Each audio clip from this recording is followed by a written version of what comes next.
जो आपके working hours हैं, just stick to it. Work boundaries होना बहुत इंपॉर्टेंट है। Like the moment you step your office, you should keep your home aside. The moment you step your house, you should keep your office aside. जो एक office में affairs होते हैं उसमें 40% ऐसे होते हैं जो अपने पार्टनर को चीट कर रहे होते हैं। एग्जैक्टली तो उसका रीज़न क्या है? ट्रस्ट मी, ऑफिस अफेयर्स में फिजिकल अट्रैक्शन बहुत कम होती है। अगर कोई आपको कितनी भी सैलरी दे रहा हो, कितना भी आपका पे स्केल हो, कोई मजबूरी नहीं है यहाँ पे काम करना। हैव यू एवर सीन कि कॉर्पोरेट में लोग स्मोक कितना करते हैं? बहुत ज़्यादा। बट क्यों? आपने फैसिलिटी दी है कि जिम ठीक भी है, सब कुछ है। एग्जैक्टली फैसिलिटीज सारी हैं, but people choose that because pressure तो है ना। हाँ। सिर्फ पैसा कमाना लाइफ नहीं है। और ये बाउंड्रीज भी बहुत ज़रूरी है कि Definitely. कितना आप अपने कोलीग के साथ कितना शेयर करते हैं। Everyone is your friend, but see who is maintaining trust with you, who is maintaining confidentiality कि ठीक है तेरी बात मेरे पास ही है. Not everyone is capable enough to do that. People love to gossip. A female can empower a female and on the other hand a female can only demotivate a female. एक opposite gender आपको फिर भी push कर देगा, but if you are on the same gender कोई guarantee नहीं है कि वो कब फ्लिप हो जाए। बाउंड्रीज कैसे मेंटेन करें? Very good question. I would say boundaries कैसे मेंटेन करें।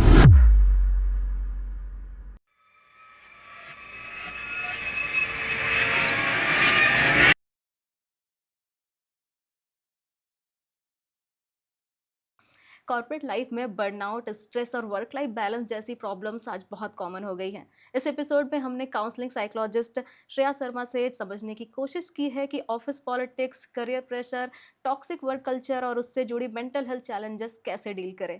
अगर आप भी वर्क प्रेशर या फिर मेंटल स्ट्रेस से गुजर रहे हैं तो शायद बातचीत आपको थोड़ी क्लैरिटी और कंफर्ट दे सके। Let's begin. जो लोग आपको फर्स्ट टाइम देख रहे हैं, 1 मिनट में अपने बारे में उन्हें क्या बताएंगी? Okay, so I'm Shreya Sharma. I'm a counseling psychologist and I'm a private practitioner. So I'm a founder of Break the Silence. That is my private practice. And I've been working for 6 years, working with people with anxiety, burnout, work-life balance, और corporate anxiety आजकल बहुत ज़्यादा देखने को मिल रही है. So this is what I've been working with. And my main motto before, like behind coming, like opening Break the Silence is to have a space where people can speak, where the talks are very humanly. मतलब हम ऐसी कोई भी superficial बातें नहीं करते कि हम ऐसा कर लेंगे वैसा कर लेंगे, वो तो हो ही रहा है. So where the talks are very human, very safe and also without judgment. So this is my behind of coming, this is my idea of coming to this platform. अभी आपने बोला कि बर्नआउट बहुत बढ़ रहा है। क्या लगता है क्या रीज़न है इतना ज़्यादा लोग? अभी एक रिसर्च भी सामने आई थी जिसमें था कि 40% बढ़ गया है लोगों में बर्नआउट, वर्क लाइफ बैलेंस नहीं हो पा रहा। तो क्या आपको इसके पीछे के क्या रीज़न समझ में आते हैं? सो बेसिकली बर्नआउट जो बढ़ गया है इवेंचुअली वो है, आई फील कॉर्पोरेट लाइफ की वजह से बहुत ज़्यादा बढ़ गया है. लाइक पहले जो कॉर्पोरेट लाइफ थी ना बिफोर, सो एक रिसर्च में भी ये आया था कि कोविड के बाद आपका जो वर्क आवर्स है वो 24 आवर्स हो गए हैं. Like 24/7 you are with your laptop. Even if you are travelling you are with your laptop. आपको कभी कोई ब्रेक ही नहीं मिल रहा है. उससे पहले क्या होता था, if you are working 9 to 5 तो 5 means laptop shut down, work खत्म. Now you are with your family, with your friends, जो भी आपकी सेकेंड लाइफ है. बट अब 24/7 यू आर ऑक्यूपाइड. सो वहाँ से बर्नआउट शुरू होता है. Then obviously you cannot skip your family life, be it male or female. Family सबकी है, even if you're married, unmarried. So you need time for yourself. तो अब वो टाइम के लिए अब आपको उसके लिए भी टाइम नहीं मिल रहा. You do not have any time जहाँ पे आप थोड़ा सा वो चीज़ें कर सकते हो जो आपको पसंद है. You do not have time for your hobbies also. कि अगर अब मुझे बैडमिंटन खेलना पसंद है, मैं किस टाइम जाऊँ बैडमिंटन खेलने? So this is the major reason of burnout कि जहाँ पे आपको वो चीज़ें करने का टाइम ही नहीं मिल रहा जो आपको पसंद है, जो आपको एक स्पेस देती थी कि okay this is your time to live. So I feel that corporate life has overpowered our lives. क्या मतलब टाइम ही बहुत बड़ा रीज़न है? क्योंकि कई बार ऐसा होता है कि अगर हमें वो काम बहुत अच्छा लगता है तो टाइम इतना मतलब मायने नहीं रखता है। जैसे कि अगर अमिताभ बच्चन को देख ले, 80+ एज में भी वो इतना काम कर रहे हैं, और विराट कोहली 60-70 घंटे बैटिंग करते हैं। तो कहीं ना कहीं ये सिर्फ मतलब वर्किंग आवर के अलावा मुझे लगता है कि ये भी रीज़न हो सकता है कि आपको जो है कंट्रोल मिले अगर थोड़ा बहुत। क्योंकि अभी एक हार्वर्ड की स्टडी में पढ़ रही थी, उसमें भी यही लिखा था कि वर्क टाइम से ज़्यादा मायने रखता है कि आपका कंट्रोल कितना है शिफ्ट आवर्स को लेकर, या फिर जो काम आप कर रहे हो उसमें उसमें आपको पसंद पसंद है या नहीं वो काम, बोलते हैं इकिगाई है या नहीं वो आपका। तो कहीं ना कहीं अगर मुझे लगता है कि जो काम है वो अगर आपको पसंद आ रहा है तो कहीं ना कहीं मुझे लगता है बर्नआउट कम होगा अगर टाइम थोड़ा ज़्यादा भी अगर हम दे पाए तो। Definitely, like there are cases जहाँ पे आपका जो वर्क है, जो आपका पैशन है, वही आपका प्रोफेशन बन जाता है, so that is like a blessing. But हर किसी को एक अपॉर्चुनिटी नहीं मिलती कि जहाँ पे आप अपने पैशन को ही प्रोफेशन में कन्वर्ट कर सकते हो, because every time your passion is not going to give you money. जैसे हम और आप भी यहाँ पे बैठे हैं, so we are here because हम अपने पैशन को ही प्रोफेशन बनाया है। Like you like to talk to people, you want to know about others life, I am here to help people. So वही चीज़ है कि हम जैसे कुछ लकी लोग हैं जो अपने पैशन को प्रोफेशन में कन्वर्ट कर पाते हैं, but not everyone can do this. So जो जिनका पैशन और प्रोफेशन अलग होता है, दे आर ग्राइंडिंग देमसेल्व्स, और वहीं से बर्नआउट शुरू होता है। अगर आप यही चीज़ जो आज आप कर रहे हो, अगर आप ये 70-75 की एज में भी करोगे ना, you will never feel burnout, क्योंकि आपको अच्छा लगता है ये करके, मतलब ये आपकी स्पार्क है आपकी लाइफ की। बट हो सकता है जो कॉर्पोरेट में जॉब कर रहा है, या फिर कोई सिर्फ अपनी फैमिली के लिए जॉब कर रहा है, कोई रिस्पॉन्सिबिलिटी फुलफिल करने के लिए कर रहा है, हो सकता है वो और 10 साल में गिव अप कर दे कि बस मुझसे नहीं हो रहा। So that matters, your passion and profession matters. तो बहुत सारे ऐसे लोग हैं, बिल्कुल ठीक कहा आपने कि हर किसी का पैशन वही नहीं होता जहाँ वो काम कर रहे होते हैं। तो क्या कर सकते हैं ऐसे में लोग? अब उन्हें पता है कि उन्हें ऑफिस का काम भी करना है, लेकिन वो एग्जॉस्ट भी फील कर रहे हैं। तो ऐसे में आपके पास कोई आता है ऐसा बर्नआउट वाली सिचुएशन के साथ, तो क्या आप उन्हें गाइड करती हैं? सो डेफिनेटली मेरे पास ऐसे क्लाइंट्स आते हैं जहाँ पे they feel burn out, like their only issue is कि वो बर्न आउट फील करते हैं, बट उनको नहीं पता चलता। Eventually when you start living your life, you have your work, family, आपको पता ही नहीं चलता कि मेरे साथ प्रॉब्लम क्या है। और वो प्रॉब्लम बहुत छोटी होती है कभी, बट हम उसको इतना बड़ा बना देते हैं कि उसने हमारी पूरी लाइफ को ही बबल में कर दिया है कि शायद यही सबसे बड़ी प्रॉब्लम है और मैं सफोकेट हो रहा हूँ। सो प्रॉब्लम यही है कि जब हम अपने आप को टाइम नहीं देते, the moment we wake up, phones, meals, Instagram, social media, सब कुछ we are like gathered with it. So मेरी first advice यही रहती है कि just give yourself some time once you wake up. So like half an hour, उठने के बाद half an hour तक make sure that you are not around the noise, क्योंकि उसके बाद का पूरा दिन आपका उसके around ही रहेगा. You will be checking your mails, you will be replying to the messages, social media, सब कुछ है. But give yourself some time once you wake up. Maybe going out for a walk, थोड़ा सा meditation, or just sitting with yourself, journaling, कुछ भी आप कर सकते हो, just to have slow mornings. So slow mornings बहुत important है, चाहे अगर आप एक housewife भी हो, if you just have to stay at home, आपकी भी लाइफ आगे बहुत रश करने वाली है, आगे के आपके 15 घंटे बहुत रशिंग होने वाले हैं। सो हाफ एन आवर दो अपने आप को, जस्ट सिट विद योरसेल्फ कि मुझे आज क्या करना है, कल मैंने क्या किया था। You are in middle of 2 days, so this is how one should start their day, ताकि आपको वो इवेंचुअली वो बिल्ड हो और एकदम से आपके ऊपर प्रेशर ना आए। आई हैव सीन पीपल, मेरे पास क्लाइंट्स आते हैं, वो मुझे बोलते हैं हम तो उठते ही we start rushing, but why? आधे घंटे पहले उठो, गिव योरसेल्फ सम टाइम, आराम से काम करो, बिकॉज इवेंचुअली पूरे दिन आपको रश ही करना है। So the first thing is to have slow mornings. Secondly, if you know कि जो आपके वर्किंग आवर्स हैं, just stick to it. Work boundaries होना बहुत इंपॉर्टेंट है। अगर आज मैं आपको बोलती हूँ कि हम किसी भी टाइम कर सकते हैं ये पॉडकास्ट, हम किसी भी टाइम पे हम मिल सकते हैं, तो क्या आपके पास भी कोई बाउंड्री रहेगी कि हाँ कभी भी कर लेंगे, अभी नहीं 2 महीने बाद कर लेंगे, 4 महीने बाद कर लेंगे? So boundaries is very important, because you also have some restrictions, I also have some restrictions. So boundaries are very important. If you feel कि अगर मेरी जो जॉब है वो 7 hours की है, तो वो 7 hours की ही होनी चाहिए, because you also have another responsibilities other than that. Boundaries कैसे मेंटेन करें? Very good question. I would say boundaries कैसे मेंटेन करें, बोलना बहुत आसान है, डिस्कस करना बहुत आसान है कि बाउंड्रीज होनी चाहिए, बट बाउंड्रीज ऐसे मेंटेन करें। सी, ये चीज़ एक दिन में नहीं आती है। बाउंड्रीज आप रेपिटेटिवली किसी चीज़ को करोगे, सो आपका माइंड बिलीव करने लगता है okay this is the reality. If I know कि ठीक है मेरी ये 5 बाउंड्रीज हैं, but I am not following any of them, my mind will say कि तू तो फेक कर रही है, ये तो सच ही नहीं है, तू मुझे बता कुछ और, ये कर कुछ और रही है। So this is where people lie in the grey area. So if you know कि अगर मेरी 2 बाउंड्रीज है that okay I have to say no कि मेरे 6 घंटे की जॉब है, मैं 6 घंटे जॉब करूँगी. सो अगर एक मेरी ये boundary then stick to it. जो काम आज नहीं हुआ वो कल हो जाएगा, जो कल नहीं हुआ वो परसों हो जाएगा. ऐसा तो नहीं है कि आपने आज कुछ भी नहीं किया. So part of it is done, but जो रह गया वो कल हो जाएगा. So work boundaries are very important. Even if you have few boundaries like you have to look after your family, तो आपको उसके लिए भी टाइम चाहिए. यू हैव सम हॉबीज जो कि होनी चाहिए. आज के टाइम पे आई have scene people have started again following their skills and their hobbies, क्योंकि अब किसी को स्ट्रेस रिलीव करने के लिए कुछ तो चाहिए ना. If you are sitting at home, your work from home, तो वहाँ पे लोग अब टाइम निकालने लग गए हैं जो पहले हमें नहीं समझ आ रहा था. तभी बर्नआउट इतना ज़्यादा था. आई have seen people taking out time for their exercises, workouts. ये सब बाउंड्रीज हैं कि आपकी एक हॉबी होनी चाहिए. Your body should move, you should meditate, you should have slow mornings. So these are all the boundaries. And also I've seen in females especially कि emotional boundaries नहीं है when it comes to work. कि अगर suppose कि जैसे offices में होता है कि you get reviews out of your work कि आपने प्रोजेक्ट सबमिट किया, you met a deadline, so you get rewarded by it. So अगर I am rewarded, which means that I am something very like I am a very nice person, मैंने अपने सारी deadlines meet कर ली. But अगर वो मेरा feedback negative होता है then I get demotivated.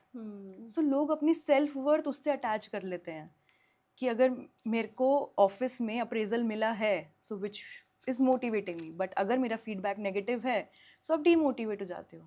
So people have started attaching their self worth with the office reviews, which is very wrong. और जैसे आपने रिव्यू की बात कही है, बहुत सारे लोगों को नेगेटिव फीडबैक अगर मिलता है या जेन्युइन जो फीडबैक है उन्हें मिलता है, काम को लेकर कुछ बोला जाता है, तो कई बार चीज़ें शायद उतनी बुरी नहीं होती, बट हमें लगता है कि ये टॉक्सिक एनवायरनमेंट है. कई बार हमें सिर्फ बताया जाता है कि हमें लगता है कि ये कैसे, मतलब क्यों रोक टोक कर रहा है, क्यों हमें कुछ गाइडलाइन दे रहा है, कोई कुछ नई गाइडलाइन आई, कुछ भी आया तो उन्हें लगता है कि हमारे साथ जो है गलत हो रहा है, ये टॉक्सिक एनवायरनमेंट है. तो फ़र्क कैसे करें कि ये वाकई टॉक्सिक एनवायरनमेंट है या फिर हमारे जो नेगेटिव इमोशंस है उसकी वजह से हम ओवर थिंक कर रहे हैं? Definitely. Like I have seen this in one of my clients also. So she said, मतलब उनकी ना फैमिली में कुछ issues चल रहा था, like in the personal relationship. So she was not even able to manage her kids also. So एक तो issue ये हो गया कि that you are carrying your family stress to your workplace. तो अगर already आपके background में there is something which is disturbing you, तो आपको आगे भी सब नेगेटिव ही दिखेगा. एंड वाइस वर्सा कि अगर आपका वर्क प्लेस आपके बहुत ज़्यादा इम्पैक्ट कर रहा है तो आप वो चीज़ घर पे लेके आओगे. But this should not be done. इसी को कहते हैं वर्क लाइफ बैलेंस, कि आप उन दोनों चीज़ों को सेपरेट रखो. Like the moment you step your office you should keep your home aside. The moment you step your house you should keep your office aside. मेरी एक फ्रेंड है, वो मुझे बताती है कि ऑफिस में भी बहुत ख़राब माहौल है, और घर में भी मतलब इन लॉज के साथ रहती है तो माहौल उतना अच्छा नहीं है. बोलती है कि मैं मेट्रो से ऑफिस जा रही होती हूँ तो रास्ते भर मुझे स्ट्रेस हो रहा होता है कि आज ऑफिस में क्या गड़बड़ होगा, और ऑफिस से जब मैं घर आ रही होती हूँ मेट्रो में फिर यही ख्याल होता है कि अभी घर जाऊँगी क्या होगा, पता नहीं कैसा माहौल होगा, ठीक से सब बात करेंगे कि नहीं करेंगे. तो वो कह रही है कि वो रास्ता जो मेरे लिए ना बहुत मुश्किल हो जाता है. ऐसे लोगों को मतलब इतना जो है ओवरथिंक करना या इतनी जो रियल एंजाइटी है, कैसे डील करें ऐसे? सो दिस इज़ वेरी ट्रू कि मतलब ऐसा होता है कि मतलब वो एक जर्नी जो है ना वो बहुत एंजाइटी पाइल अप कर देती है, बहुत ट्रिगर कर देती है कि अच्छा अब आप कभी भी ट्रैवल करोगे ना तो आपको वही याद आएगा कि अब या तो मैं ऑफिस जा रही हूँ या फिर अब मैं घर जा रही हूँ. मतलब दोनों ही टॉक्सिक इन्वायरमेंट है.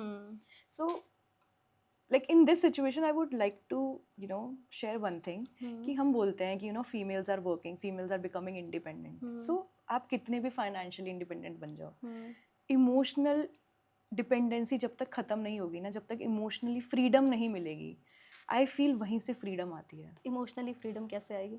इमोशनली फ्रीडम तब आएगी when you know that people understand me. जैसे आपने देखा होगा recently I got a client, so वहाँ मेरे को पता चला कि कॉर्पोरेट वर्ल्ड में एक्स्ट्रा मैरिटल अफेयर्स का भी बहुत ज़्यादा है. एग्जैक्टली. अभी एक रिसर्च आई थी जिसमें लिखा हुआ था कि जो ऑफिस में अफेयर्स होते हैं उसमें 40% ऐसे होते हैं जो अपने पार्टनर को चीट कर रहे होते हैं. एग्जैक्टली. तो उसका रीज़न क्या है? ट्रस्ट मी, ऑफिस अफेयर्स में फिजिकल अट्रैक्शन बहुत कम होती है, विच इज़ वेरी शॉकिंग। जो आपको लगे कि अगर अफेयर है तो फिजिकल अट्रैक्शन क्यों नहीं है? सो फिजिकल अट्रैक्शन कम क्यों है? क्योंकि वहाँ पे इमोशनल आप अपनी जो आपकी नीड है ना आप उसको सेटिस्फाई करते हो। If you are not getting emotionally understood at your home, but office में क्या हो रहा है, आप कुछ अच्छा कर रहे हो, आपको लोग रिवॉर्ड कर रहे हैं, आपको अप्रेज कर रहे हैं, आपके नाम की पार्टीज हो रही हैं कि हमने ये so and so project complete किया, आपको रिवॉर्ड मिल रहा है, आप सेम स्ट्रेस डील कर रहे हो, आप कॉन्टिन्यूसली 6 से 8 घंटे एक साथ काम कर रहे हो, तो आप वो इन्वायरमेंट शेयर कर रहे हो। सो एक्स्ट्रा मैरिटल अफेयर्स इसलिए बढ़ गए हैं बिकॉज जब आपको इमोशनली फुलफिलमेंट नहीं मिल रही है घर पे, आप कुछ भी कर रहे हो, आप 6 घंटे जॉब भी करके आ रहे हो, उसके बाद you are managing your house, your parents, your husband's parents, your kids, everything, आपको कोई समझ ही नहीं रहा है। तो वो जो आपकी एक सेटिस्फैक्शन है ना, जो आपकी एक नीड है कि मेरे को कोई समझ ले emotionally, physically no one can help you, जो आपके काम है वो आप ही करोगे। बट सपोज मैं मॉर्निंग वॉक पे नहीं जा पा रही, तो क्या मेरा पार्टनर जा सकता है मेरी जगह? नहीं, करूंगी तो मैं ही, but someone needs to understand this कि she is doing a lot और he is doing a lot, this is more than enough. So क्या होता है कि जब यही चीज़ें ऑफिस में होती हैं, so you cracked a deal, so आपके लिए पार्टीज हो रही हैं, ठीक है, so you are being rewarded, आपको अप्रेजल्स मिल रहे हैं, you are promoted, you are being celebrated basically, ठीक है, आपको आप reinforce हो रहे हो उस चीज़ से, मोटिवेट हो रहे हो, ठीक है, everyone is talking about you. So वहाँ से आपकी जो है ना इमोशनल अट्रैक्शन शुरू होती है कि you know this person motivates me, मेरे को इसका रहना अच्छा लगता है। क्यों अच्छा लगता है? क्योंकि वो आपकी जो इमोशनल स्टारवेशन है ना, जो घर पे नहीं मिल रही है, वो आपको ऑफिस में मिल रही है। ऑल्सो यू नो कि अच्छा ठीक है, मैंने और इसने ना सेम स्ट्रेस डील किया था, स्टिल ये मेरे को समझ रहा है, ये मेरे को समझ रही है, बट घर पे कोई नहीं समझता। This is how it starts. So this is very shocking to know, but offices में या फिर वर्क इन्वायरमेंट में जो अट्रैक्शन होती है, it is not physical, it is emotional first. क्योंकि वो जो नीड है ना emotional, you know to be understood emotionally, वो शायद कहीं ना कहीं फुलफिल नहीं हो पा रही है। और ये विमेन के साथ ही ज़्यादा होता है मेरे ख्याल से। उनको इमोशनल सपोर्ट घर से अगर नहीं मिलता है तो उन्हें लगता है कि बाहर मिल रहा है, डेफिनेटली। बट शायद मेल के साथ ऐसा नहीं होता है। ऐसा नहीं है कि मेल के साथ नहीं होता, it is higher in females, but it also happens with male. Like we come from a society where males are not understood well, ठीक है, वो बच्चा बड़ा ही ऐसा हुआ है कि उसको कभी किसी ने समझा ही नहीं कि देख लेगा, ये खुद कर लेगा, ये संभल जाएगा, ये देख के सीख जाएगा। कैसे सीख जाएगा? If you take a responsibility of a girl child कि हमें इसको ना समझाना है, इसको पढ़ाना है, क्योंकि हमारे पास ना एक गोल सेट है कि इंडियन, नए घर में जाना है। एग्जैक्टली, कि she is like we are representing our family through her.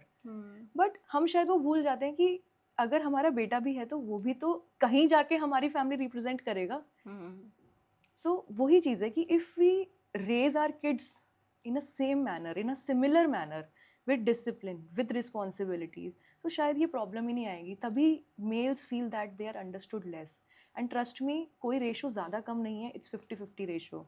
If females feel that they are physically, you know they are physically burned out और उनको कोई समझता नहीं है, trust me this is same with males in terms of emotions. कि उनको लगता है कि यार मेरी वाइफ नहीं समझती कि मैं ऑफिस में क्या करके आ रहा हूँ, मैं फैमिलीज कैसे डील कर रहा हूँ, मैं खर्चे कैसे निकाल रहा हूँ। तो वो चीज़ वहाँ पे शुरू होती है, because there is some female in the office who is also, she is also earning, तो वो शायद उसको समझ पा रही है better, which is wrong, which is definitely wrong. But आप उसके साथ ही रहना पसंद करते हो जो आपको समझता है। जो नहीं समझता, आप कितनी भी ज़बरदस्ती कर लो, आप नहीं रह पाओगे उसके साथ। पर ऐसा भी तो होता है ना कि घर में वाइफ समझना चाहती है, उसकी भी अपने फीलिंग्स होती है, अपने पैटर्न्स होते हैं, अपनी प्रॉब्लम्स होती है। अगर वो दोनों आपस में एक दूसरे को समझे तो प्रॉब्लम होना है, लेकिन ये होता क्यों नहीं है? क्यों वो अपनी वाइफ को टाइम देने के बजाय वहाँ पे वो, उसे लगता है कि बाहर जो टाइम दे रहा है वो मुझे ज़्यादा समझ रही है। बट आपकी वाइफ भी तो फीमेल है, वो भी समझ सकती है, उसके अंदर भी इमोशंस हैं। डेफिनेटली समझ सकती है। देखो, अगर आपको कोई भी समझ सकता है, बट उसके लिए आपको समझाना पड़ेगा। आपको ऑफिस में एक्सप्रेस करना इजी इसलिए लगता है क्योंकि आपको पता है एक बेसिक लाइफ हमारी सेम है कि हम 6 घंटे ऑफिस में रहते हैं, जो तेरे साथ हुआ वो मेरे साथ हुआ, हमें ये बेसिक पता है। आपको ये सब चीज़ें ना स्टार्टिंग से बतानी पड़ेगी अपनी फैमिली में। तो इसलिए आपको लगता है कि अब क्या बताऊँ, थक के आया हूँ, मैं स्टार्टिंग से बताऊँ उसने क्या कहा, इसने क्या कहा। Trust me, there are families, there are relationships who are excelling because the communication is transparent. ये सब कम्युनिकेशन की वजह से ही है कि आपको लगता है मैं थक गया हूँ, मैं थक गई हूँ, मैं क्या बताऊँ, मैं क्या बोलूँ, बट ये प्रॉब्लम वहीं से शुरू होती है, जब वो एक एक चीज़ करके आप अपने पास रेजिस्ट करनी शुरू करते हो ना कि छोड़ो कल बता दूंगी, कल बता दूंगा, ये नहीं समझेगी, इसको क्या पता मैं घर में कितना काम कर रही हूँ या मैं कितनी चीज़ें हैंडल कर रही हूँ, इसको क्या पता कि यार उसके स्कूल में क्या हुआ। पर ये सिर्फ हाउसवाइफ्स के साथ तो नहीं है ना, मतलब कई बार तो ऐसा भी होता है कि डेफिनेटली दोनों वर्किंग है, पर दोनों का मतलब दोनों वर्किंग है, दोनों एक दूसरे को समझ सकते हैं, उसके बाद भी किसी एक का अफेयर बाहर चल जाता है। दोनों समझ सकते हैं, इट्स ऑल अबाउट कम्युनिकेशन। आप हम्म जितना ट्रांसपेरेंट रहोगे, सी आप किसी को इमोशनली कितना भी किसी भी एक्सटेंट तक समझ सकते हो, वो आपके ऊपर है आप अपने आप को कितना समझाना चाहते हो। हम्म अगर मेरे को लगेगा कि मेरा partner he is opening up with me, तो मेरे को भी वो स्पेस मिलेगी कि अगर इसने अपनी एक वल्नरेबल साइड दिखाई है तो इसका मतलब हम इतने कंफर्टेबल हैं कि मैं भी अपनी वल्नरेबल साइड दिखा सकती हूँ।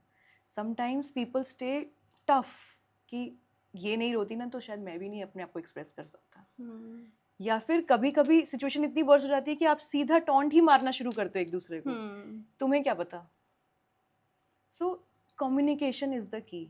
आप जितना ट्रांसपेरेंट रहोगे, it's not about relationship, it's about friendship also, it's with your parents also, with your kids also. आज आप अपने बच्चों से बात करना छोड़ दो, आपके बच्चे आपको कुछ नहीं बताएंगे। कैसे बात करें, मतलब क्या, अगर ऐसा कोई सिचुएशन आपके पास आती है तो आप उसे कैसे गाइड करते हैं कि कैसे स्टार्ट कैसे करें बात करना, लोगों को आता ही नहीं है। देखो, बच्चों से बात करने का एक ही तरीका है कि आपको बच्चा बनना पड़ेगा। और लोग ऐसा बोलते हैं कि बच्चा बनना पड़ेगा, विच इज़ वेरी ट्रू। कि बच्चा कैसे बनना पड़ेगा? अब बच्चे छोटी छोटी चीज़ों में खुश हो जाते हैं कि अच्छा आज मैंने ना ये पेंटिंग कंप्लीट करी, सो आपको भी उतनी एक्साइटमेंट शो करनी है कि अच्छा उसने पेंटिंग कंप्लीट करी। ऐसे बच्चे आपसे अटैच होते हैं कि जब उसकी विन आपकी विन है। बट अगर आप हमेशा बच्चे को ही दिखाओगे ना कि तुम छोटे हो मैं बड़ी हूँ, बच्चे वहाँ आपसे डिटैच होना शुरू हो जाएंगे कि जब गैप ही इतना है और आप बीइंग द एल्डर वन आप ही उनको समझ सकते हो, वो आपको नहीं समझ सकते। सो जब आप उनकी विंस को एंजॉय करोगे, जब वो किसी चीज़ के लिए एक्साइटेड है, सपोज वो रेस में सेकंड भी आया बट आप उससे ज़्यादा खुश हो, वो आपसे कितना अटैच होगा आपको पता भी नहीं है। वो उसको इस बात से प्रॉब्लम ही नहीं होगा कि वो सेकंड आया है, वो इस बात से खुश होगा कि मेरी मम्मी तो खुश थी ना जब मैं सेकंड आया। तो सो आपको बच्चे के साथ बच्चा बनना पड़ता है। And parenting doesn't come with logics, it comes with emotions. जितना बच्चों को आप अपने से इमोशनली अटैच रखोगे, वो आपसे उतना इमोशनली अटैच्ड रहेगा, उतना इमोशंस अपने आप को समझा पाएगा। जितना आप अपने इमोशंस समझा पाओगे, आई am not like when I से इमोशंस आई डोंट मीन कि आप अपनी प्रॉब्लम्स उसको बताओ, अपने इमोशंस एक्सप्रेस करो कि आज मैंने ना ये करा तो मेरे साथ ऐसा हुआ। तो नेक्स्ट टाइम जब वो किसी सिचुएशन में होगा ना, वो सोचेगा कि अच्छा मम्मी ने मुझे ऐसे बताया था ना, तो मैं भी बता सकता हूँ। तो आपको बच्चों को हर चीज़ करके दिखानी पड़ती है, चाहे आपको वो एग्जाम्पल्स बनाने पड़े, बट आपको करके दिखानी पड़ती है वो चीज़। और उसके बाद फिर हम उनको बचपन में वैसा टाइम नहीं देते, वैसा प्यार नहीं देते, उसके बाद जब वो टीनेजर बन जाते हैं तो फिर हमें ही शिकायत होती है कि हमारी सुनते नहीं है वो, क्योंकि हमने पहले टाइम नहीं दिया। टाइम देने का मतलब क्या है कि आप इमोशनली अटैच हो रहे हो ना, बट अब आपने टाइम नहीं दिया। देखो, बहुत सारे working parents, I won't say कि they are not doing good as parents, they are doing amazing. Relationship में भी तो ऐसा ही होता है ना, आप 24 घंटे थोड़ी साथ रहते हो, 10 मिनट मिलते हैं। अब वो 10 मिनट को आप कैसे 100 मिनट बनाते हो, आपके ऊपर है कि आपको अपने बारे में बात करनी है, उसकी बातें पूछनी है, या फिर सिर्फ उसकी गलतियां बतानी है, तुमने आज ये नहीं किया, तुमने ये नहीं किया, तुमने वो नहीं किया। कई बार तो मैंने ये नोटिस किया है कि इवन जो वर्किंग पेरेंट्स होते हैं वो ज़्यादा क्वालिटी टाइम देते हैं अपने, क्योंकि उन्हें एक मॉम का गिल्ट भी होता है कि यार मुझे टाइम देना है अपने बच्चे को, तो फिर वो वीकेंड पे भी एटलीस्ट उनको वो क्वालिटी टाइम दे पाते हैं। एग्जैक्टली क्योंकि आपको पता नहीं बस रिस्ट्रिक्टिव टाइम है, मेरे को इसका बेस्ट यूज़ करना है। तो और उस बेस्ट यूज़ में आप क्या करते हो, आप सोचते हो कि मेरे को इससे ना अच्छी से अच्छी चीज़ें सिखानी है, अच्छे से तरीके से बात करनी है। आप फ्रस्ट्रेट कम होते हो उस टाइम पे, क्योंकि अब वो आपके लिए ना स्ट्रेस रिलीफ बन जाता है। क्योंकि आप 8 घंटे से अपने बच्चे से नहीं मिले हो, तो आपके लिए वो स्ट्रेस रिलीफ बन जाता है रादर दैन फ्रस्ट्रेशन कि यार सुबह से तो साथ ही है। बट बच्चे के साथ जितना बच्चा बन के रहोगे, उतना आपको बर्नआउट कम होगा एज अ पेरेंट। घर में भी बर्नआउट है, ऑफिस में भी बर्नआउट है। आपके पास जो केसेस आते हैं वो सबसे ज़्यादा किस मतलब अगर वो कॉर्पोरेट लाइफ को लेकर, स्ट्रेस को लेकर आते हैं, तो सबसे ज़्यादा उनकी मेन कंसर्न क्या होता है? देखो, मेरे पास जो मेजॉरिटी केसेस आते हैं ना, वो यही आते हैं कि that people are not able to manage things, या फिर वो चीज़ों को इतना अच्छा मैनेज कर रहे हैं कि वो खुद पे ध्यान नहीं दे पा रहे। दोनों एक्सट्रीम वर्ड्स हैं। सो अगर आप चीज़ें मैनेज नहीं कर पा रहे, which means that you are so much into yourself कि आप अपने अंदर ही इतना लगे हुए हो नॉट कि आप अपने ऊपर ध्यान दे रहे हो, मीन्स कि आप अपने आप को ढूंढ रहे हो। कुछ लोग तो अपने इमोशन से अवेयर ही नहीं है कि मुझे कब फील क्या हो रहा है। दिस इज वॉट हैपन्स जब हम अननेसेसरी किसी पे गुस्सा कर देते हैं। You know, we shout at people, we shout at our kids, we shout at our parents. वो इसलिए होता है क्योंकि आपको ही नहीं पता कि आपको क्या चाहिए अभी। अगर मुझे पता ही नहीं है कि अभी मुझे 10 मिनट आराम शांति से बैठना है या फिर I want to sit with people, तो मैं तो इरिटेटेड ही रहूंगी ना कि मुझे ही नहीं पता। आप चाहे मेरे लिए कितने भी एफर्ट्स कर लो, मैं तो इरिटेटेड ही रहूंगी ना। अब ये क्यों कर दिया, अच्छा ये कर दिया तो मुझे तो वो चाहिए था। So people are not clear with their emotions. हमें एग्जैक्टली। खुद से ही नहीं पता हमें क्या चाहिए। एंड जिस दिन हम ये जान लेंगे ना कि हमें क्या चाहिए, उस दिन आप सब चीज़ें मैनेज कर पाओगे। क्योंकि कभी कभी ना क्या होता है कि सिचुएशन इतनी है ही नहीं, हमने बना इतनी बना सारी रखी रखी है। हैं क्योंकि हम मैनेज नहीं कर पा रहे हैं। क्योंकि मुझे एक बात याद आ गई कि ऑफिस में लोग ऐसा बोलते हैं कि यार इस कंपनी में ये प्रॉब्लम है, ये नहीं है, कैब नहीं है, फेस्टिवल नहीं सेलिब्रेट होते, हमारी लास्ट कंपनी में तो ये होता था, वो होता था। लेकिन 100% जब वो लास्ट कंपनी में रहे होंगे तो उन्हें भी वहाँ की नेगेटिव चीज़ें ही दिख रही होंगी। तो ये क्यों होता है?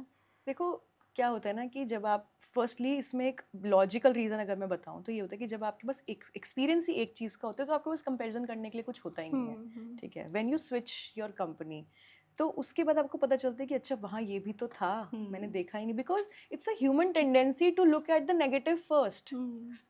हम एज ह्यूमंस नहीं देख सकते कि पहले कि हम सीधा जाके पॉजिटिव्स देखें कि आप तो कितने अच्छे हो, आप तो बड़े सुंदर दिख रहे हो। आपने देखा ही नहीं होगा कभी ऐसे किसी को करते हुए। लोग नेगेटिव को जल्दी पिन पॉइंट कर लेते हैं कि ऐसा क्यों हो रहा है, ये क्यों नहीं कर रहे, मैंने तो वहाँ देखा था ऐसा भी होता है। तो वो चीज़ है कि कंपैरिजन सबसे पहले है। I have seen people deleting their themselves from social media कि किसी की फोटो आती है ना, I start comparing. So which means अब आप किसी को तो नहीं रोकोगे कि तुम फोटोज पोस्ट मत करो, you have to control yourself ना। आप कंपेयर क्यों कर रहे हो? पहले कंपेयर हम पड़ोसी से करते थे, अपने आसपास के लोगों से करते थे। अभी जो है हम कंपेयर अगर मुंबई के लोगों से करेंगे, जो कि अगर कोई यूपी में बैठा हुआ है, या फिर फॉरेन के लोगों से करेंगे, तो हमारी लाइफस्टाइल तो बिल्कुल अलग हो जाएगी। तो हमें लगेगा डेफिनेटली, कि हम तो कुछ जी नहीं रहे यार, ये लाइफ तो इनकी है। तो हमारे डेफिनेटली, पास जो है हम उसकी भी कद्र करना भूल जाते हैं। एग्जैक्टली। और वो कंपैरिजन कभी खत्म नहीं होगा। देखो हम पहले अपने नेबर से क्यों करते थे कंपेयर, क्योंकि हमारा वर्ल्ड ही उतना था ना। अब हमारा वर्ल्ड कितना बड़ा हो गया है, you know, across countries we can see lifestyles of people. तो हमारा वर्ल्ड इतना बड़ा हो गया तो हमारा कंपैरिजन भी उतना बड़ा हो गया है। तो वही चीज़ है कि आप जितना कंपेयर करोगे ना, आप अपने आप को देखना भूल जाते हो उसके बीच में। आप जितना बाहर देखोगे उतना आप अपने आप से दूर हो जाओगे। So the first thing is to stay connected with yourself, that what do you want, who you are. और ये आप कैसे करें, कैसे कनेक्टेड हो खुद से? देखो खुद से कनेक्टेड होने के ना basic there are few techniques कि जैसे you know you should practice breathing techniques, you should know कि मेरे को चाहिए क्या। Like you know people should follow their hobbies. Hobbies किस लिए होती है? इसीलिए ही होती है ना। आप सब कुछ तो नहीं कर सकते, आप बैडमिंटन खेल लो, क्रिकेट खेल लो, सब कुछ तो नहीं कर सकते। आपकी भी एक पर्टिकुलर हॉबी होगी कि मेरे को ना ये मैं आधे घंटे भी खेलूंगी या करूंगी ना, अच्छा आई विल बी लगेगा। Eight a better place. तो वही चीज़ है कि वो जो आपको अच्छा लगाती है ना चीज़, वो करना बहुत ज़रूरी है। और उसी से आप अपने पास रहते हो, अपने साथ रहते हो। और आप जिस दिन वो करना छोड़ दोगे आपको समझ नहीं आएगा कि क्या अलग हो रहा है, लेकिन अच्छा नहीं लग रहा बस। तो वो अच्छा लगाना लोगों ने छोड़ दिया है। कई बार हमें स्ट्रेस होता है, हमें पता नहीं होता हमें स्ट्रेस हो रहा होता, फिर हम रीज़न ढूंढ रहे होते हैं कि हमें क्यों स्ट्रेस हो रहा है। मतलब हमें ऐसा क्यों होता है हमारे साथ कि हम मतलब रात को हम ओवरथिंक करते हैं, दिन भर सब कुछ ठीक है, रात होते ही लेटते बहुत सारी चीज़ें आने लगती है हमारे मन में। ऐसा ये रात वाला क्या सीन है? देखो ये रात वाला सीन इसलिए है क्योंकि you know it's like the winding up of the day. ठीक है, ये मैं अपने क्लाइंट्स को भी सजेस्ट करती हूँ कि whenever you are about, you know, whenever you are on your bed, so just keep a diary with you, a small diary या फिर you know loose sheets, anything which suits you. So आपके पूरे दिन में जो भी highlights थी, positive and negative both, make sure you write it कि आज क्या क्या अच्छा था, क्या क्या मैंने enjoy किया, और क्या क्या चीज़ें थी जिनसे मैं satisfied नहीं हूँ but it was okay. And also simultaneously prepare a to do list कि ये चीज़ें ना करनी है। क्या होता है ना, हम कभी कभी जब रूटीन में होते हैं ना, तो रूटीन में हम भूल जाते हैं कि कुछ काम भी होते हैं। सिर्फ एक रूटीन फॉलो करना ही थोड़ी आपका मोटिव है लाइफ का। कुछ आपके एजेंडाज भी होते हैं, यू नो, चाहे वो छोटा सा एजेंडा क्यों ना हो, you no, calling a friend में भी बहुत टाइम से हम उसको पुश करते ही जा रहे हैं, बट वो भी तो एक एजेंडा ही है। So it is very important कि अगर आपको अच्छी नींद चाहिए so it is very important to know what was the highs and lows of your day, और अगर आप उसको लिख लोगे ना, life will be very easy. And I really recommend, अगर मेरे क्लाइंट्स ये देख रहे हैं ना, तो उनको ये पता है कि मैं जर्नलिंग कितना प्रमोट करती हूँ। Journaling is something which is always close to you, like you can fill hundreds of pages, आपको पता भी नहीं चलेगा आप कितने पेजेस लिखते चले गए। एंड आंसू भी आ रहे हैं, आप हंस भी रहे हो, फिर आप उदास भी हो रहे हो, it's like a roller coaster ride जो आप शायद किसी को एक्सप्रेस नहीं कर सकते। जर्नलिंग में एक और चीज़ मैंने नोटिस की है कि हम जब ओवरथिंक करते हैं, सोचते हैं, तो इतने सारे नेगेटिव चीज़ें हम सोचते हैं, लेकिन जब हम उसको लिखना स्टार्ट करते हैं, अपने आप एंड आते-आते हम पॉजिटिव लिखने लगते हैं। एग्जैक्टली ये क्यों होता कि है? हमें खुद से भी रियलाइज होने लगता है, इट्स लाइक अ मिरर, कि हाँ, आपको लगता है कि अच्छा अब तो मैंने सारा नेगेटिव लिख लिया ना, अब मेरा हाँ, मन हल्का हो गया। हाँ। अब मैं वो जो दो पॉजिटिव चीज़ें हैं ना, उससे एंड कर देती हूँ, because you know this is something which is there in our mind since childhood, hmm, कि अच्छी चीज़ें सोच के सोना है ना। हाँ, तो आपने भी ये चीज़ सुनी होगी, मैंने भी ये चीज़ सुनी है कि ना, हुँ, अच्छा सोच के सो तो अच्छी नींद आएगी। हुँ, तो वही चीज़ है कि towards the end of any thing, कुछ भी चीज़ हम एंड कर रहे होंगे ना, तो हम लास्ट में पॉजिटिव हो ही जाते हैं। हुँ, वो इसलिए क्योंकि वी नो कि हमें एंड तो ना पॉजिटिव से ही करना है। हुँ, सो आप जर्नलिंग करो, आपको वो फ़र्क दिखेगा अपने अंदर की, और बहुत सारी चीज़ें ना आपको अपने साथ नई भी पता चलेंगी कि अच्छा ये भी हो रहा था, हुँ, अच्छा ये छोटा सा रीज़न था स्ट्रेस होने का, मैंने तो इतना बड़ा बना दिया था। हाँ। तो कभी कभी ना वो प्रॉब्लम बहुत छोटी सी होती है, बट हम उसको इतना बड़ा बना देते हैं कि जैसे पता नहीं हमारी लाइफ एक बबल में, और हम सफोकेट हो रहे हैं, हम सांस नहीं ले पा रहे हैं। और कई बार हमें पता होता है कि हम जो सोच रहे हैं ओवरथिंकिंग है, हमें पता हम्म होता है, फिर भी हम क्यों उससे ओवरकम नहीं कर पाते हैं? देखो, ओवर थिंकिंग ना एक ऐसी चीज़ है, इट्स लाइक अ लूप, वो एक से एक बनता जाता है। क्या इस लूप को तोड़ सकते हैं हम? बिल्कुल तोड़ सकते हैं, बट उसके लिए आपको पहले ये पता करना पड़ेगा कि मैं मेरे को ये तोड़ना है या नहीं है। हुँ, कुछ लोग इसको मोटिवेशन की तरह यूज़ करते हैं, अच्छा, कुछ लोग इसको डिस्ट्रैक्शन की तरह यूज़ करते हैं। बट कैसे? डिस्ट्रैक्शन की तरह कैसे यूज़ करते हैं कि जैसे अगर मेरी लाइफ में एक स्ट्रेस है कि ना मैं बहुत दिनों से योगा नहीं जा पा रही, हुँ, ठीक है। अब मेरे को जब भी वो थॉट आएगा, जब मेरे को थोड़ा ऐसे अनईजी फील होगा कि यार मैं सुबह से सेशंस ले रही हूँ और अब मेरे को ना बहुत बैक में फील हो रहा है, तो मुझे याद आएगा कि यार कितने दिन से योगा नहीं गई, हुँ, ठीक है। अब मेरे को वो थॉट रिमूव करना है अपने माइंड से, क्योंकि वो मुझे गिल्ट दे रहा है। हुँ, तो अब मुझे वो रिमूव करना है, तो मैं अपने आप को ना किसी और थॉट में लगाऊंगी। अच्छा, फिर मैं चीज़ें निकालनी शुरू करूंगी कि अच्छा वहाँ पे तो ऐसा हुआ था, मैंने उससे भी बात नहीं करी, मैं अपने आप को और गिल्ट दूंगी। तो वो ओवर थिंकिंग का लूप बनता रहता है, and this is how people use it as distraction. Hmm, और आपको इनिशियली पता नहीं चलता, अभी जैसे मुझे पता है कि मैं हुँ, डिस्ट्रैक्ट होने के लिए कर रही हूँ, इवेंचुअली मुझे नहीं पता नहीं पता चलेगा कि मैं चलेगा। डिस्ट्रैक्ट होने के लिए कर रही हूँ और मेरी आदत बन जाएगी। हुँ, इसको तोड़ना थोड़ा डिफिकल्ट होता है, कैसे क्योंकि आपको तोड़ेंगे? पता ही नहीं है ना कि ये शुरू कैसे हुआ। हुँ, और ये शुरू ऐसे ही होता है कि आपको किसी छोटे से थॉट से अपने आप को हटाना था, हुँ, डिस्ट्रैक्ट करना था, और आपने इतनी बड़ी एक प्रॉब्लम और खड़ी कर दी कैसे तोड़े ये लूप?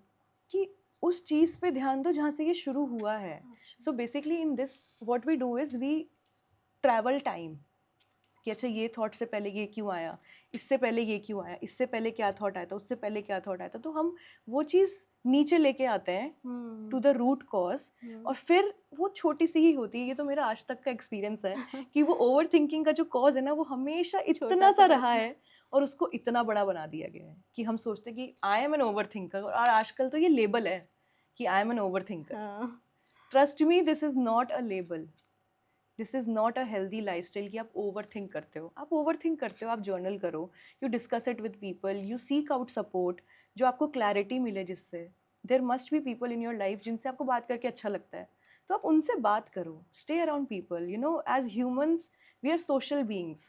हम एक ह्यूमन टच, ह्यूमनली कॉन्वर्सेशंस के बिना हम नहीं रह सकते। सो पीपल फील हम आइसोलेट कर लेंगे, मेरे को ना ओवर थिंक करना है। Overthinking is not our forte. Trust me, as humans, we are supposed to be with humans. Hmm, So, this is how we break in our counseling process, कि हम उस चीज़ को layer by layer unfold करते हैं, and then we get to the root cause of it, which includes a lot of techniques also and interventions. Hmm. So, this is how it is done. और मुझे लगता है कि अगर आप physical activity कर रहे होते हैं, हम्म साइकिलिंग कर रहे हैं, जिम जा रहे हैं, तो मुझे लगता है ओवरथिंकिंग का वो लूप जो अपने आप कम हो जाता है, क्योंकि आप वो फिजिकल एक्टिविटी से भी तो वो निकाल देते हैं रिप्लेस बाहर। हो जाता है, हाँ। डेफिनेटली हो जाता है। हुँ, सो वो ओवर थिंकिंग आई ही इसीलिए ना, मैं यही तो कह रही हूँ आपको कि अगर मैं योगा जा रही होती तो मैं हाँ, ओवर थिंक करती नहीं ना करती ही उसके। नहीं, तो हाँ। वही चीज़ है कि अगर आप अपनी हॉबीज फॉलो कर रहे हो, you know things that give you pleasure, वो कर रहे हो, and it has to be with you only. अगर मैं ये बोलूँ आपको कि ना मुझे उससे बात करके ना अच्छा लगता है, अब मैं उसको पकड़ के थोड़ी रखूंगी हमेशा कि तुम मुझसे बात करते रहो। Hmm, so if you want to have a healthy lifestyle and a healthy mind, वो स्टार्ट होता है आपसे ही. अगर आप ये किसी और से अटैच करोगे, if you attach it with a friend, your partner, your family members, your kids, anyone, आप ना वो एक एक्सपेक्टेशन रख रहे हो. अब एक्सपेक्टेशन फुलफिल होगी नहीं होगी वो आपके कंट्रोल में नहीं है, बट आपको लगता है ये तो होना चाहिए क्योंकि मुझे अच्छा लगता है, उसको पता है मुझे अच्छा लगता है. ऐसा नहीं होता. So if you want to think about your mental health, it has to be with you. कि आप अपने से क्या कर सकते हो. एक्सपेक्टेशन रखो, अपने से रखो, फुलफिल करो. क्योंकि अगर नहीं होगी फुलफिल तो खुद से वो होगी ना शिकायत, किसी और से शिकायत नहीं होगी. कॉर्पोरेट वर्ल्ड की बात करें, ऑफिस में प्रॉब्लम्स तो हैं जो जेन्युइन प्रॉब्लम है. बहुत सारे लोगों को लोग इतना मेंटल प्रेशर होता है.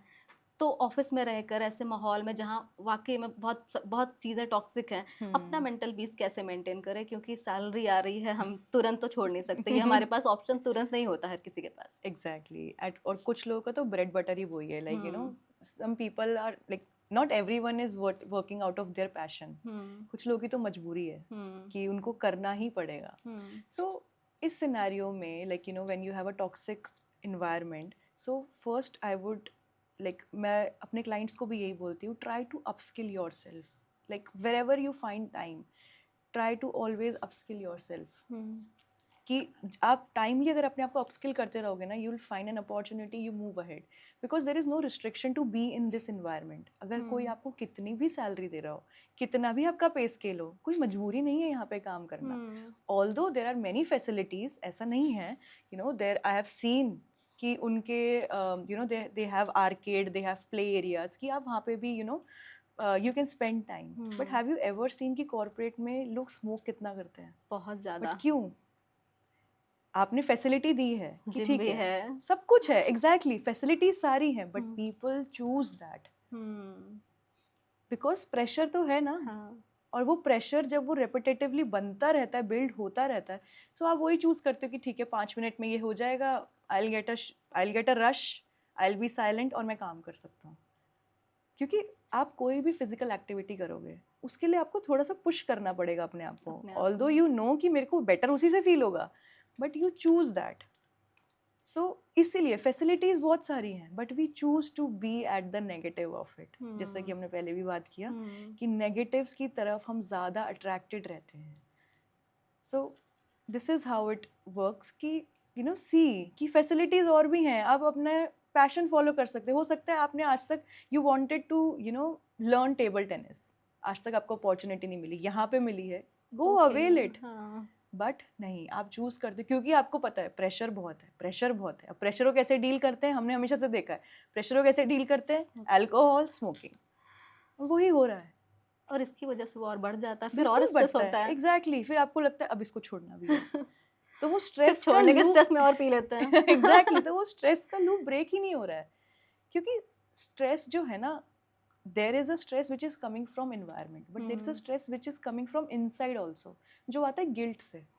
आपको बाहर से स्ट्रेस मिल रहा है, बट आप उसको रिजेंट भी कर सकते हो by being at a better place, by holding a better mental health. But अगर आपको कभी सपोर्ट चाहिए तो आप सोचोगे नहीं मेरे पास ना टाइम नहीं है थेरेपी लेने की. बट टाइम नहीं होता, टाइम निकालना पड़ता है. आपको लगता है मेरे पास पेरेंट्स को देने के लिए टाइम नहीं है, टाइम है, निकालना पड़ता है. Because we have stopped seeing the positive side of people, the positive side of life. सिर्फ पैसा कमाना लाइफ नहीं है. Sitting with your people, knowing what is going on in their life, telling what is going on in your life. क्योंकि जब तक आप बताओगे नहीं कैसे पता चलेगा ना. हम सोचते हैं कि नहीं ना मुझे समझते नहीं है, आपने समझाया है. सो वही चीज़ है, not every colleague is your friend, right. तो वो इसीलिए है ना क्योंकि शायद आपने उनको समझाया ही नहीं कभी. And being friends with your colleague, उसके रेपरकशंस भी बहुत होते हैं. और ये बाउंड्रीज भी बहुत ज़रूरी है कि कितना आप अपने कोलीग के साथ कितना शेयर करते हैं. डेफिनेटली, कि वो भी बहुत ज़्यादा ज़रूरी है. आपको लगता है कि हम एक ही वर्क स्पेस शेयर करते हैं, हमारा शेयर्ड स्ट्रेस है, हमारे ट्रॉमा सेम है वर्क को रिलेटेड, फर्स्ट जॉब है, maybe if you are a fresher तो आपको पता होगा कि ठीक है हम दोनों की ना फर्स्ट जॉब है, हम दोनों ने सेम डांट खाई है, सेम पे स्केल पे हैं, तो वी आर बेस्ट फ्रेंड्स. वहीं पे पता है क्या गलती होती है, you start opening up with your about your relationships. Your personal things, आप अपने सीक्रेट्स बताने शुरू करते हो, डीप डाउन सीक्रेट, आपको लगता है कि बॉन्ड बढ़ रहा है, बट उसको ब्रेक होने में 1 सेकेंड लगता है जब आपको पता चलता है कि ट्रस्ट तो था ही नहीं, मेरी साइड से ही था सिर्फ. So I advise my clients to give it some time. आप फिर वही बात है कि वी आर सोशल बींग्स, हमें ह्यूमंस चाहिए हर जगह, हम हर जगह जाके दोस्त बनाने की कोशिश करते हैं. सो everyone is your friend, but see who is maintaining trust with you, who is maintaining confidentiality, कि ठीक है तेरी बात मेरे पास ही है. Not everyone is capable enough to do that. People love to gossip. और वहाँ पर जहाँ पर आपको पता है कि इसको पीछे करके हमें इंक्रीमेंट लेना है, वहाँ पर तो वो फायदा उठाएंगे उस चीज का. Exactly. And this is how politics come into picture. कि आपको बस वल्नरेबिलिटी किसी की जानने की देरी है, उसके बाद तो आप किसी को भी आप you can just step over them. जैसे लोग बहुत शिकायत करते हैं कि बहुत पॉलिटिक्स होती है मेरे साथ, लेकिन उन्हें अगर पावर मिलती है, उनके पास अथॉरिटी आती है, तो वो भी सेम पैटर्न रिपीट करते हैं. डेफिनेटली ना, क्योंकि ऐसा होता है, आप सोचते हो कि ना मेरे साथ ऐसा हुआ ना, मैं कभी आगे पास ऑन नहीं करूँगा, बट वो एक मैंने बताया ना, थॉट और एक्शन का जो डिफरेंस है, जो ग्रे एरिया में हम रहते हैं, it is very difficult to control yourself. भी आपको लगता है ना कि मेरे साथ भी तो हुआ, तो मैं टेस्ट करके देखता हूँ लिमिट्स इसकी. तो वो उस टेस्टिंग में you don't know, you end up doing the same, and that is where people stop trusting you. कि आपने जब इतने सालों सिर्फ यही बोला है कि अगर मेरे पास पावर आई ना मैं कभी ऐसा नहीं करूँगा, और आपने इवेंचुअली वही किया, तो ट्रस्ट तो गया ना लोगों का. अब उनकी मजबूरी है कि they have to follow this, because obviously you are at a better position, तो उनको फॉलो करना पड़ेगा. If you are leading a team तो उनको फॉलो करना पड़ेगा. But do you feel that they are actually actually your team? So वो फ़र्क है. So whatever you are saying, make sure that your actions are replicating that. Because मैं फिर से यही चीज़ बोलूँगी कि आर माइंड बिलीव्स थिंग्स जो हम रेपिटेटिवली उसको दिखाते हैं. अगर मैं अपने माइंड को किसी और तरीके से ट्रेन कर रही हूँ और मेरे बिहेवियर्स बिल्कुल अलग हैं, मेरा माइंड कभी मानेगा ही नहीं. And this is how my mind will start not believing me and saying कि तू तो फेक है. क्योंकि मैं उसको कुछ और तरीके से ट्रेन कर रही हूँ और एक्शंस मेरे कुछ और हैं, just because I want to see my limits. और कई बार ऐसा भी होता है क्या कि उसे खुद भी नहीं पता होता है कि वो क्या कर रहा है, क्या गलत कर रहा है. क्योंकि अगर ऑफिस में कोई एक इंसान है जो ऐसा कर रहा है, पूरे ऑफिस को पता है कि यार ये तो पॉलिटिक्स करता है, बहुत ज़्यादा करता है, लेकिन अगर उससे पूछेंगे तो वो उसकी बहुत सारी प्रॉब्लम्स रहेंगी, नहीं मेरे साथ बहुत पॉलिटिक्स होती है. तो क्या वो अवेयर ही नहीं होता है? बहुत जगह ऐसा होता है कि अवेयरनेस ही नहीं होती इस चीज़ के लिए कि उसके साथ ऐसा हुआ है या नहीं हुआ, या उसके साथ एक्चुअली हो क्या रहा है. सी बात यही है कि the more you are open to yourself, the more you know about yourself कि मुझे कैसा फील हो रहा है. कभी कभी ना हम दूसरे का पर्सपेक्टिव देखते ही नहीं है कि उसको कैसा फील हो रहा होगा. So once you start understanding even the little bit of someone else's perspective ना, तो लाइफ बहुत सिंपल हो जाती है. आई एम नॉट सेइंग कि to be an over empath, क्योंकि ओवर एम्पैथी से क्या होता है कि आप फिर दूसरों के लेंस से ही लाइफ देखने लगते हो. ऐसा भी नहीं होना चाहिए. But at least be human, understand what other person is also feeling. I'll give you an example. मेरा एक क्लाइंट था, तो उसका क्या हुआ, like he was just below a team leader, अच्छी पोस्ट पे था. सो अब उसकी वेडिंग थी. सो उसने अपनी वेडिंग के लिए 10 डेज़ की छुट्टियों के लिए अप्लाई करा. ओनली 10 डेज़ इंक्लूडिंग फंक्शंस वगैरह सब कुछ मिला के. सो उसकी टीम लीडर ने अप्रूव कर दी, बट जो उनकी मैनेजर थी उसने अप्रूव नहीं करी.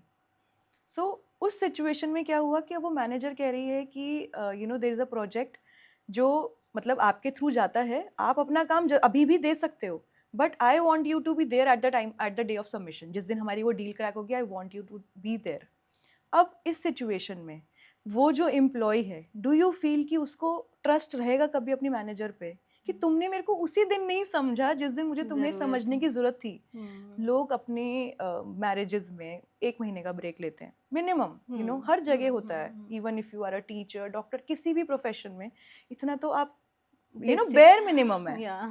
बट वो फिर भी ये कंसिडर कर रहा है, वो अपने मैनेजर की लेंस के थ्रू देख रहा है कि उसको मेरी ज़रूरत है, मेरे को सिर्फ 10 दिन की छुट्टी चाहिए. सी ही ऑल्सो हैज़ रिस्पॉन्सिबिलिटीज़, वो भी अपनी एक फैमिली बिल्ड करेगा अपने पार्टनर के साथ. He is considering your perspective, तो तुम भी तो देख सकते हो ये. सो this is how trust builds. और अगर अब वो चीज़ नहीं होती है, सो अब आई नो कि अब उसके वो 10 दिन कैसे गए हैं. Because he was always on text with me. मतलब उसकी wedding and he is texting me कि अब ना ऐसे हो गया और मेरे को बहुत एंग्शियस फील हो रहा है कि कल मेरे को सुबह 9 बजे ज्वाइन करना है अपना ऑफिस. इमेजिन आज रात को उसकी शादी और कल वो सुबह अपना ऑफिस खोलेगा.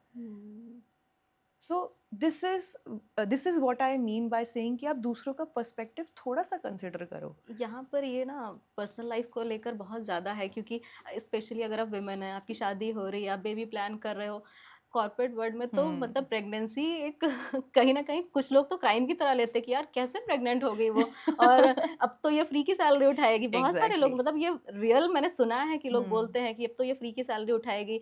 कुछ लोग ऐसे घर में भी सुन रहे हैं कि अच्छा इतना छोटा बच्चा छोड़ के 6 महीने का ऑफिस जाना ज़रूरी है, इतने पैसे इसके लिए ज़रूरी हैं, और ऑफिस जा रही है, वहाँ पे भी लोग बोल रहे हैं कि इतनी सारी इनको इन लोगों को मिल जाता है, 6 महीने की एग्जैक्टली. छुट्टी मिल गई, फ्री की सैलरी, बढ़िया घूम के आओ ये वो.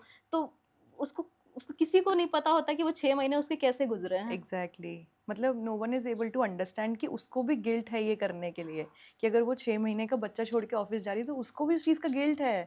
उसको भी बीइंग अ मदर वो गिल्ट है कि मैं अपना बच्चा इतना छोटा छोड़ के जा रही हूँ. Eventually she gets habitual to it, वो पैटर्न बन जाता है. बट फर्स्ट डे इट बहुत इज सो मुश्किल है. हार्ड. एग्जैक्टली, इट इज और वेरी वहाँ हार्ड. पर वो वेलकम नहीं होता उसका, उस नहीं वहाँ पर होता. भी वो होता है कि अच्छा 6 महीने आराम करके घूम के आ गए. दैट इज वेरी ट्रू कि मतलब नहीं होता. And I have seen that woman has to prove herself again and again. अब वो घर पे बच्चा छोड़ के आ रही है तो वो घर में भी अपने पोटेंशियल प्रूव कर रही है कि एज अ मदर मेरी क्या पोटेंशियल है. वो ऑफिस आ रही है तो वो वहाँ के भी अपने आप को प्रोफेशनली प्रूव कर रही है. So woman has to prove herself every now and then. वो जिस भी एरिया में है उसको वहाँ पे अपने आप को प्रूव करना है कि मैं यहाँ पे क्या मेरे पोटेंशियल है, मैं एम्बिशियस हूँ, मैं कितना ज़्यादा कमिटेड हूँ अपनी चीज़ों को लेके. So every now and then she is proving herself. Like you said कि आपकी जो वो फ्रेंड है जो वो ट्रैवलिंग में ये सोचती है कि मुझे घर जाना है तो अब मेरे को एंग्जाइटी हो रही है, मुझे ऑफिस जाना है तो एंग्जाइटी हो रही है. तो शी हैज़ टू प्रूव. उसको पता है कि वो अब मेरे को 1 घंटे ट्रैवल के बाद ना मुझे घर जाके प्रूव करना पड़ेगा कि मैं 6 घंटे जॉब पे गई थी, तो अब मेरे को वो चीज़ घर पे प्रूव करनी पड़ेगी बाय हर एक्शंस और जो भी रिस्पॉन्सिबिलिटीज़ है. So women has to prove herself, her potential, her ambitions every now and then, and which is very sad. Like, people should understand you are also a woman. You have been, you have gone through the same journey as I am going through. ठीक है, 20-25 years का gap है. So आपको पता है, आप तो उस एज से गए हो ना, तो आप कैसे नहीं समझ सकते. कई बार तो मतलब मैंने ये सुना है, सर्वे में भी ये देखा गया है कि फीमेल भी मेल बहुत ज़्यादा प्रेफर करती है, क्योंकि उन्हें लगता है कि फीमेल से ज़्यादा मेल बॉस उन्हें ज़्यादा समझेंगे. ऑब्वियसली, क्योंकि opposite gender, at least opposite gender से ना आपको एक लेवरेज मिलती है कि ये बहुत कर रही है या ये ना बहुत कर रहा है. एंड हमारी सोसाइटी ने भी ऐसा दिखाया है कि males are considered to protect you, to give safety, to secure you. तो वही चीज़ है. And same with females. Females are considered to nurture you, कि अगर आपको कोई केयर कर रहा है ना तो वो फीमेल ही कर रही है. और कोई अगर आपको सेफ्टी दे रहा है, कोई आपको फाइनेंशियल सपोर्ट कर रहा है, तो वो मेल ही है. This is how our society is build. So वो ऑपोजिट जेंडर इस चीज़ में बहुत ज़्यादा रोल प्ले करता है कि you always choose the opposite gender, क्योंकि आपको पता है कि अगर कोई फीमेल है ना तो वो भी बहुत अपनी स्ट्रगल से ही आ रही है, वो भी कुछ काम करके ही आ रही है और वो जाके भी कुछ काम करेगी. फिर वो उसे प्राउड की तरह दिखाने लगी, मैंने भी तो किया है ना, तो तुम भी कर रही, कौन सी बड़ी बात है. वो ये पॉइंट भी तो हो सकता है ना कि मैंने किया तुम मत करो, बट ये होता नहीं है. Definitely. So a female can empower a female, and on the other hand, a female can only demotivate a female. एक opposite gender आपको फिर भी push कर देगा, but if you are on the same gender, कोई guarantee नहीं है कि वो कब flip हो जाए. So yeah, this is a gender role which we play in all the areas of our life. कोई फीमेल है जो इस तरह से मेंटल स्ट्रेस से गुजर रही है, पोस्टपार्टम फेज भी, ऑफिस भी जा रही है और इस तरह की चीज़ें सुन रही है, तो वो अगर ये पॉडकास्ट देख रही है तो आप उन्हें क्या बोलना चाहेंगे? So if you are going through the postpartum phase, trust me, this is the most beautiful time of your life, and I hope that you have also gone through this. Yes. This is the most beautiful time. ये कभी वापस नहीं आएगा. Just be with your kids. Just spend as much time as you want, and there is no need to prove yourself. Eventually सब सीख जाते हैं. You were not born to do all these roles, right? Her bar prove करने की जरूरत नहीं है. Exactly. और प्रूव करने से क्या होगा ना, आप अपने आप को ही जस्टिफाई दे रहे हो, आप अपने आप को ये बता रहे हो कि मुझे प्रूव करना पड़ता है, शायद मैं केपेबल नहीं हूँ. So don't prove, And even if you want to prove, just prove it with your actions.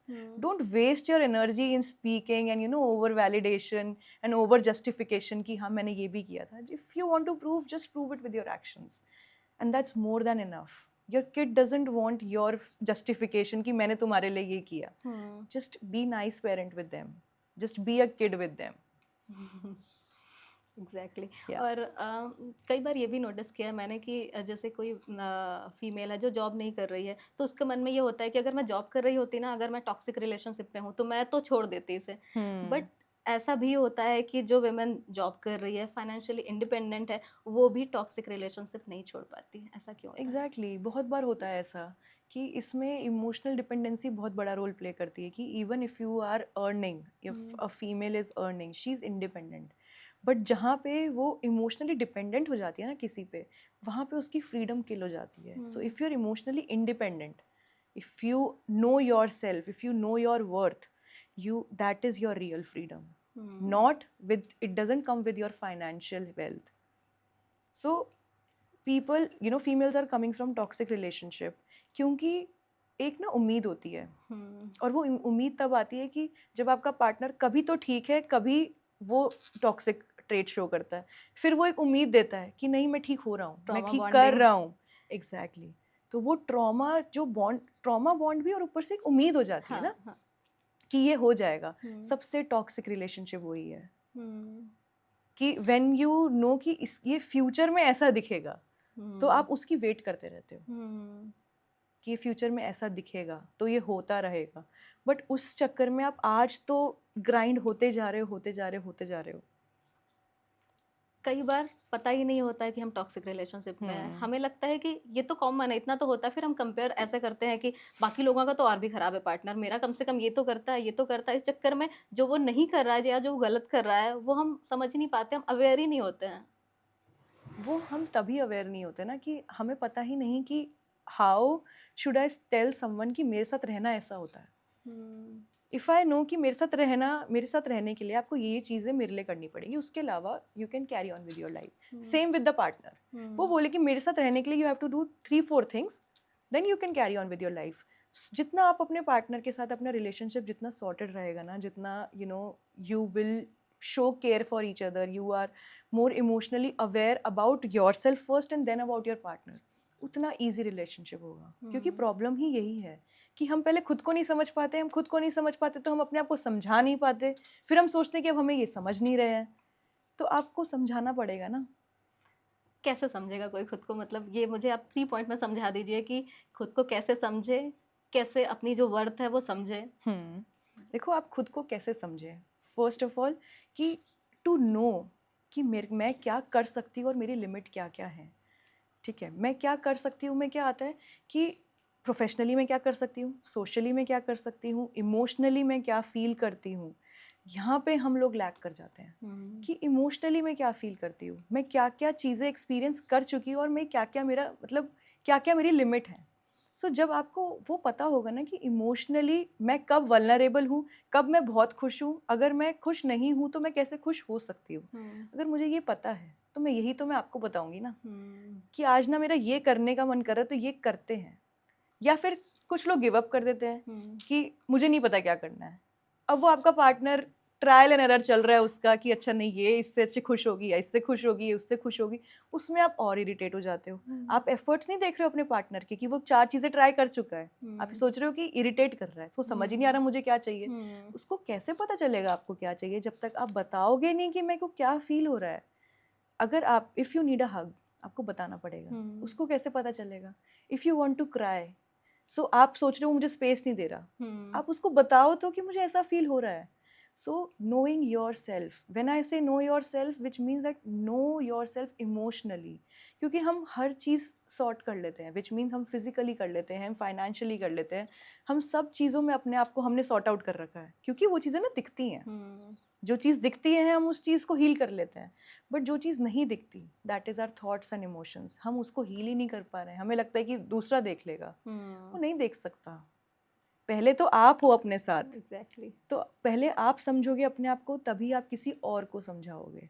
If you know what works with me, what doesn't work with me, वही तो आप बताओगे ना. सो बिल्कुल, this is how you know yourself. Awareness ज़रूरी है। Awareness खुद के लिए बहुत ज़रूरी है, और जो चीज़ आप अपने लिए कर सकते हो वो आपके लिए कोई नहीं कर सकता। Very good, thank you so much हमसे बात करने के लिए। बहुत बहुत अच्छा एक्सपीरियंस रहा और बहुत कुछ सीखने को मिला। आई होप जो हमारे दर्शक हैं उनको भी बहुत सारी चीज़ें समझने को मिली होगी, अपनी लाइफ और अपनी मेंटल पीस कैसे बेटर करनी होगी। थैंक यू सो मच हमसे जुड़ने थैंक यू के सो लिए। Much for having me here. और एट द एंड मैं बस एक ही चीज़ बोलना चाहूँगी कि कोई ऐसी लड़ाई नहीं है जो आप अकेले लड़ रहे हो। There is no point of fighting in silence, there is no point of isolating yourself. So बस बातें करते रहो, हील होते रहो और अपनी साइलेंस ब्रेक करते रहो, and that is the motto of my life, and that is what I want to spread to all of you. Thank thank you you so so much. Much. Thank you episode पूरा देखने के लिए। अगर आपको ये बातचीत helpful लगी हो तो इसे ज़रूर किसी एक इंसान के साथ शेयर करिए जिसे इसकी ज़रूरत हो। और अगर अभी तक आपने माइंड शिफ्ट चैनल सब्सक्राइब नहीं किया है तो सब्सक्राइब ज़रूर करें, क्योंकि आपके सपोर्ट की वजह से हम और भी मीनिंगफुल बातचीत और एक्सपर्ट्स आपके लिए ला पाते हैं। आप हमें कमेंट सेक्शन में या फिर इंस्टाग्राम पर ज़रूर लिखकर बताइए कि आप आगे किन टॉपिक्स पर एक्सपर्ट्स के साथ डिस्कशन सुनना चाहते हैं, या आपके मन में कोई सवाल है तो हम उन्हें अगले एपिसोड्स में ज़रूर इंक्लूड करेंगे। Take care of your mind. Keep watching Mindshift.